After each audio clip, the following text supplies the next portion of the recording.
Welcome to the Marketing Revolution Podcast. This is the underground movement of savage marketers from all over the world.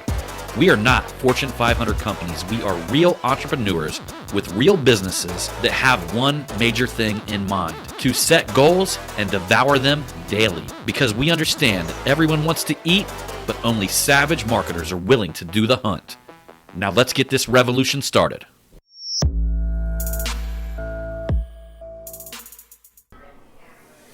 What's up, everybody? John Hiley here with the Marketing Revolution Podcast and the Marketing Savage Facebook group. Hope you guys are having an amazing day today.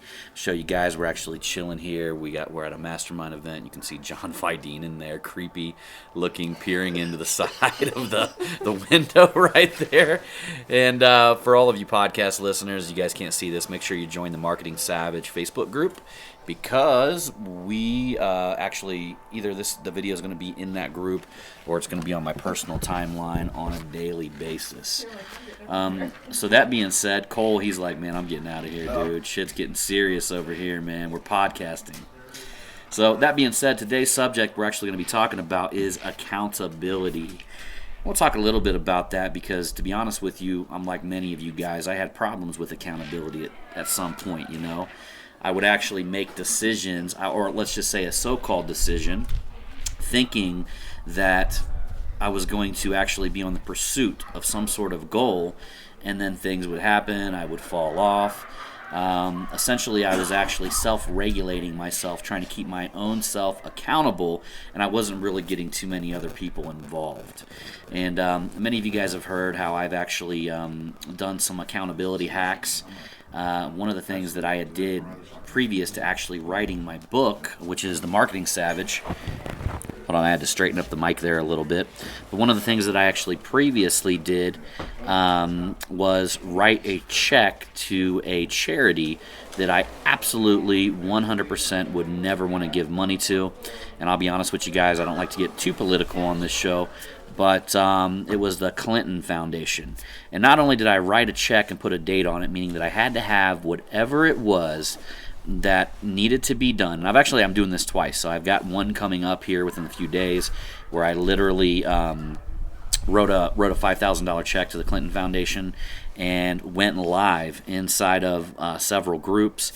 And I also contacted my business coach, who basically put it on his calendar that I would have my Marketing Savage, at least the core part of the course, the fundamental part of the course, done by September 30th.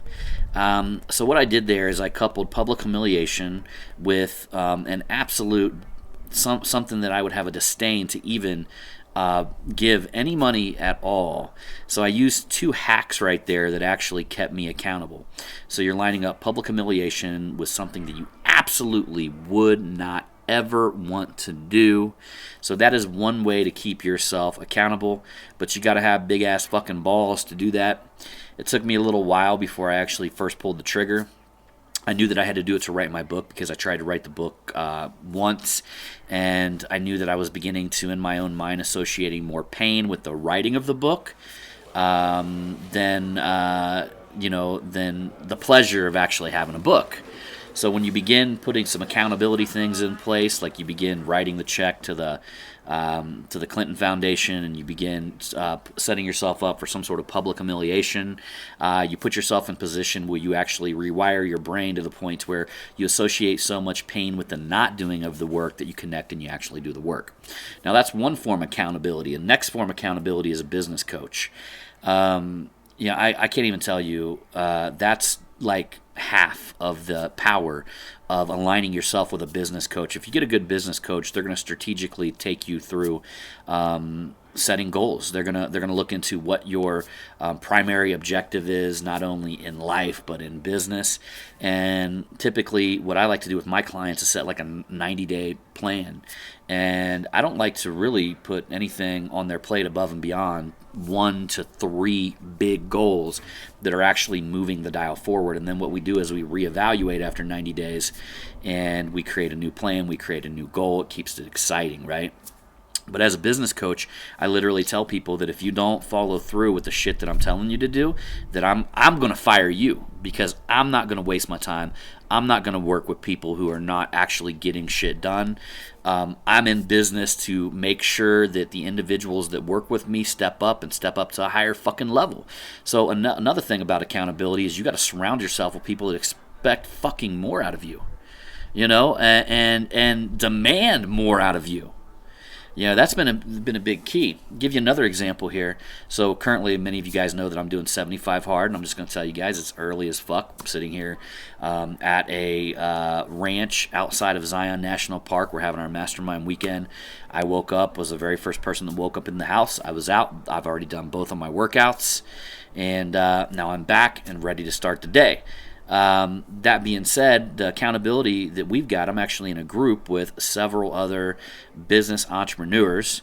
One of them, the guy who actually started this whole 75 hard movement between all of us, was Ryan Stewman.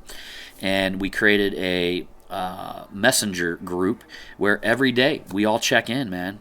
We check in, we talk about how things are going. If anybody's having a problem or an issue at the time, or they got to restart the 75 hard, they let the group know, and we're there to keep each other accountable. And that's one of the things that you're going to notice, like the higher level people that you step into. Like one of the things that Ryan said, he's like, man, if you're going to do, everybody who's going to do this, if you're going to do it with me, then you got to fucking finish.